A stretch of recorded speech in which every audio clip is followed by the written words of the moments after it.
The old prophet said this: words are like a lamp for your feet, so you can see where to walk. And words are like a light for your pathway, so you can see where to go. With words, you can show somebody where to step and where to go.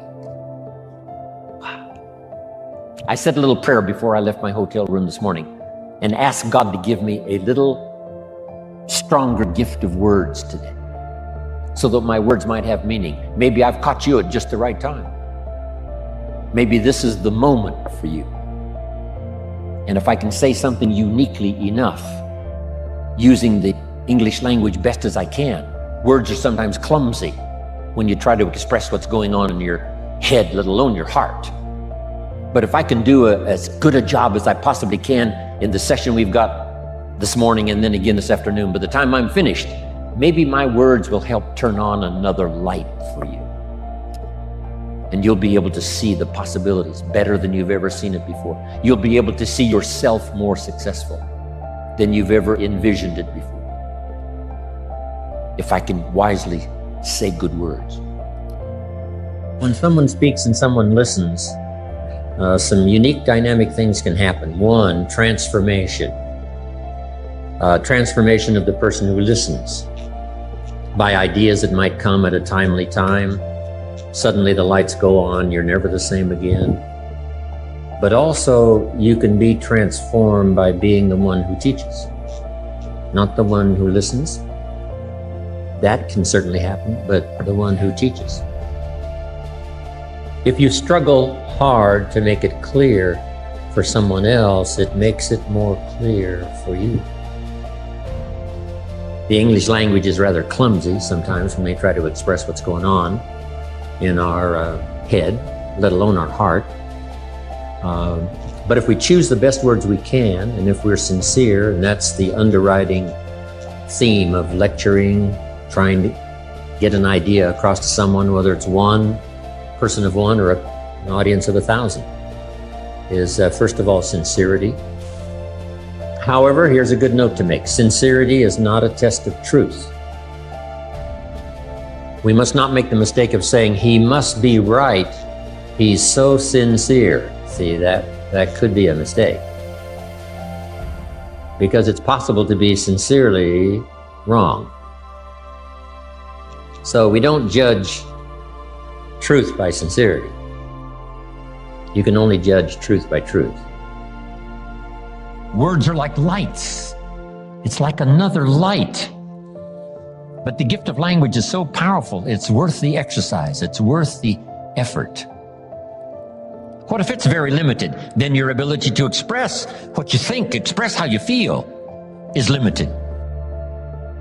So by a very restricted vocabulary, if you can't understand very well, and if you can't express very well, then your world becomes very, very small, and you only need a place 8 by 10 to live. So jot this down. Make one of the books a very important book, and that is the dictionary. Come to a word you don't understand, you look it up. Say, what is this word? Vocabulary. You need the practice. Practice everywhere. If you're going to give someone a gift and send a little card, practice making this little card something they'll keep and remember for the rest of their lives. Not ordinary, extraordinary. Not like everyone else, different than everyone else. It's the practice of using your gift of saying things another way until a light turns on, another way that expresses something heartfelt that the standard ordinary language wouldn't express, couldn't reach, couldn't paint these mental pictures. It's okay to give flowers, but don't let flowers do all your talking. Flowers have a limited vocabulary. Guess what flowers say? You remembered. That's about all they say. Flowers don't say, nobody in this world affects me like you do. Love.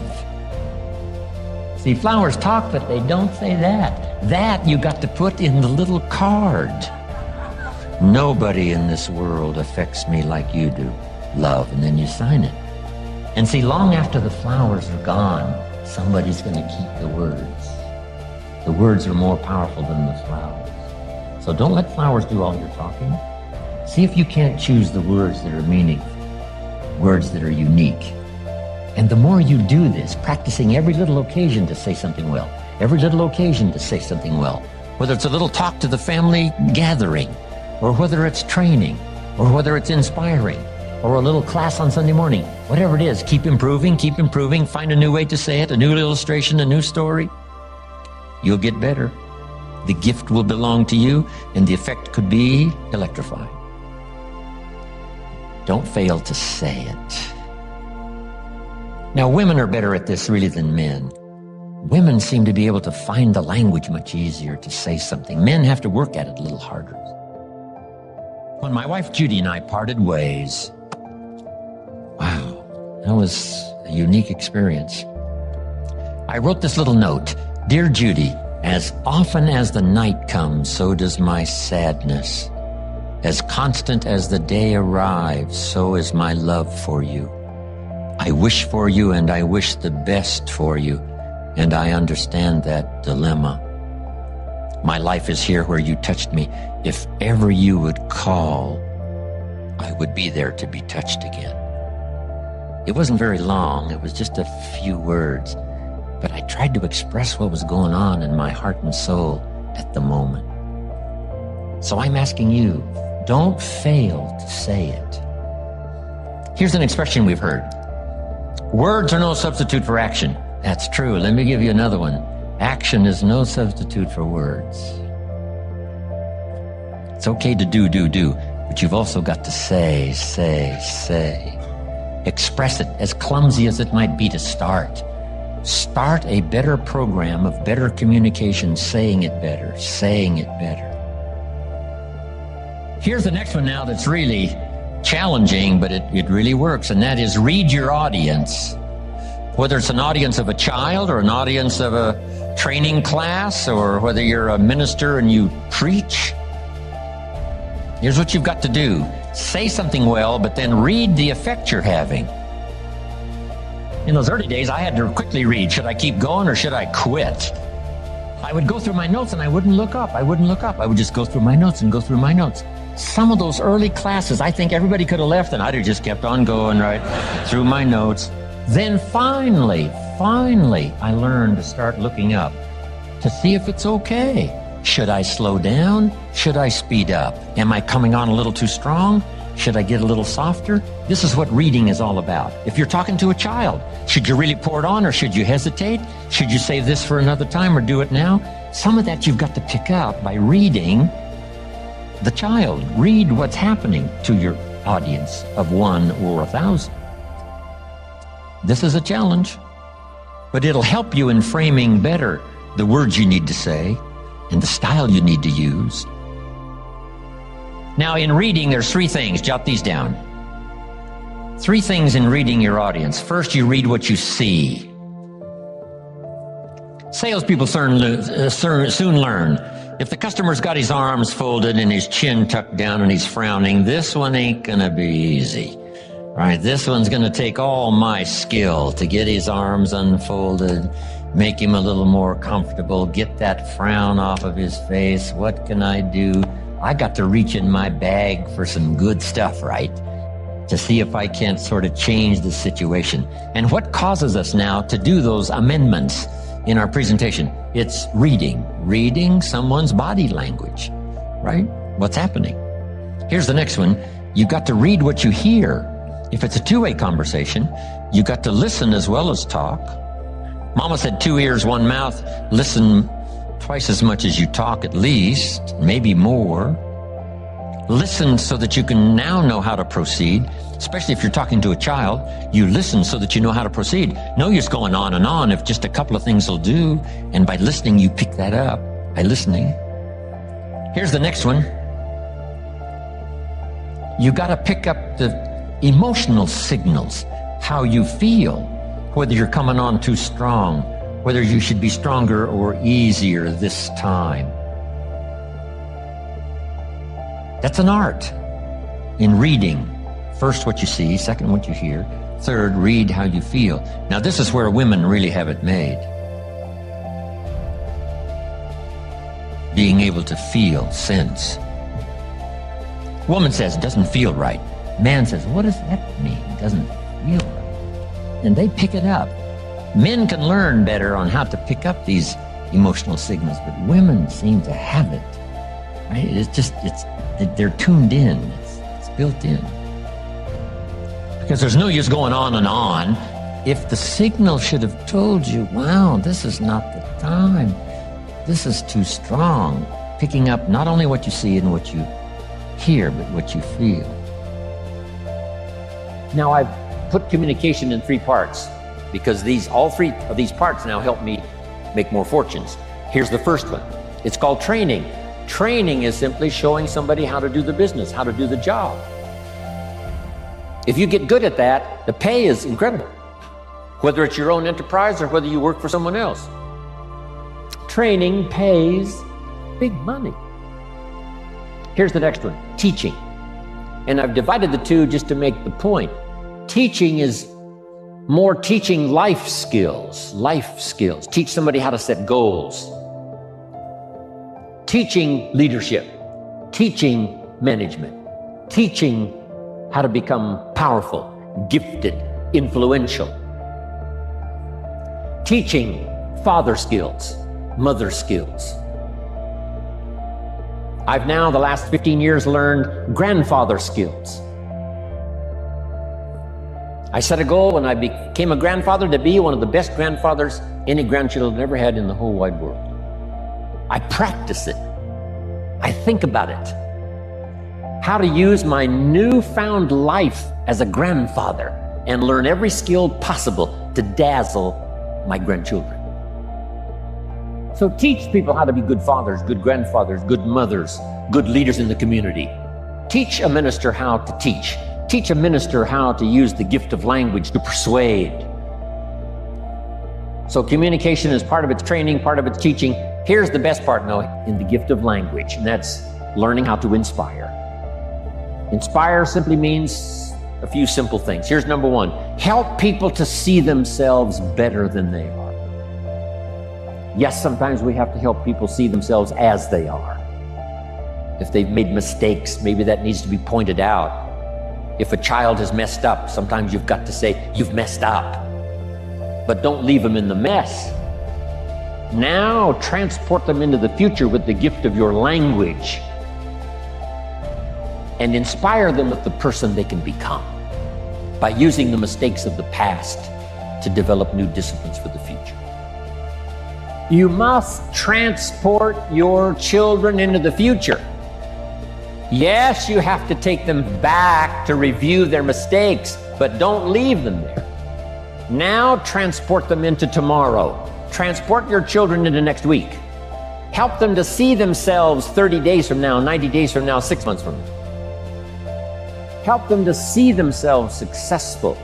It's your gift of language that can do that. Help them to have faith for themselves and faith for the future. The sacred writing says this, faith comes by hearing words, good words. Somebody who well chooses their words and delivers them with uniqueness can inspire faith for somebody to believe the most impossible things can be possible. And that excitement of possibilities comes from hearing or reading unique words. Somebody says, you ought, you ought, you ought. Jot this down. Ignore all the you oughts or you should. Only if they're giving general information. We should. It's better to say if you're teaching, we should. Not you should, we should. Then you let me listen in without it being too confrontational. If everyone did this, see, that'd be great. And then you give a person a chance to choose to do it or not to do it. But when you start the you ought, now see if I don't, now see we got some tension and maybe some problems. So you oughts seem to always create problems. When you're talking to your kids, you say, no, if kids would do this, not always saying if you did this, life would be better. But if kids did this, life would be better. It's like making a little talk and letting them listen in. And then it's a little less confrontation. Intensity. Intensity is the emotional part of communication. Communication is both words and emotion.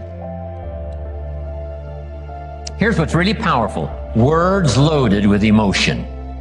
See, that's what's unbelievably powerful. It can move nations. It can help people change directions.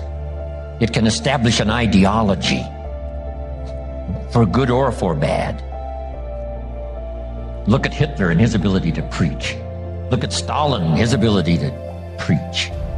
Lenin, as wrong as they were, they believed it with all of their heart. Disastrous results, but they put everything they had into it. The emotional content was unbelievable. Powerful. Yes, in an evil direction, but it can also be used for a good direction.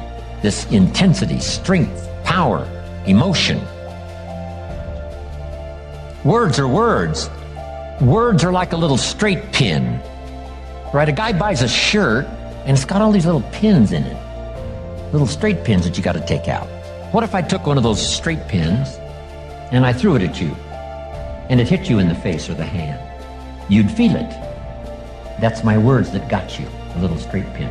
But what if I took that little straight pin and wired it to the end of an iron bar about this long? And then I let you have it. See, I could drive the pin through your heart.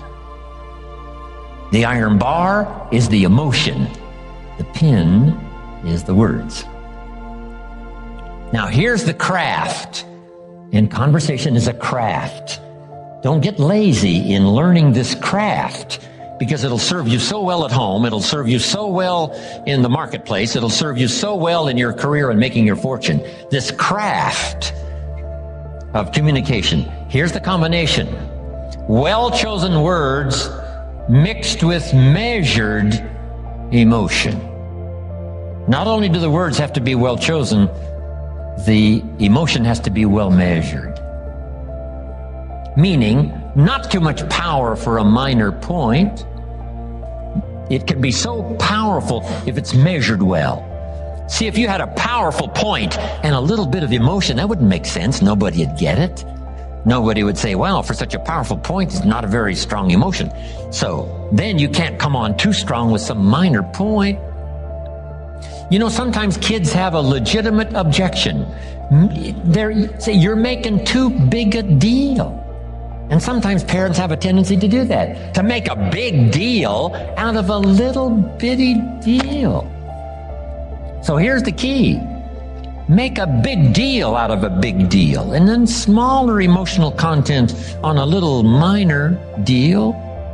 That's an art. That's a craft. When you go fishing, what do they say? Don't pull too hard, you'll lose the fish. Don't give them too much line. They'll get away. So it's called pull, pull, pull, easy, easy, pull, pull, easy, easy, pull, easy. That's like communication. Strong, but not too strong. Adjust your style to fit the occasion and the emotional content so that it works, so that it makes sense. That when you burst on the scene, it's called for. The point is called for, that much emotion. This is a craft. Don't get lazy here. And the reason I ask you not to get lazy here is because the payoff is so great. Whether it's working on the job or advancing your career or at home with your family or communicating with your spouse. Whatever it is, craft your communications. Be a little more aware. One of the best phrases I could give you for the day, here it is. Don't be lazy in language. Don't be lazy in language, because the gift of language can create a career. It can help somebody see the way into the future. It can help somebody change from who they are to who they would like to be. It will help you to see the gift of your own intellect. There's an innate vocabulary in all of us that helps us to see, helps us to translate what's going on in the world, what's happening, so that we can make good decisions instead of poor ones. We can make less mistakes this year than we made last year. One of the major things to pray for is to be gifted in language, because it can have such a dynamic effect on your children. It can have such a dynamic effect on your business. It can have such a dynamic effect on your customers. It can have such a dynamic effect on your business partners, that not to continually get better and better at the gift of language would be a great mistake.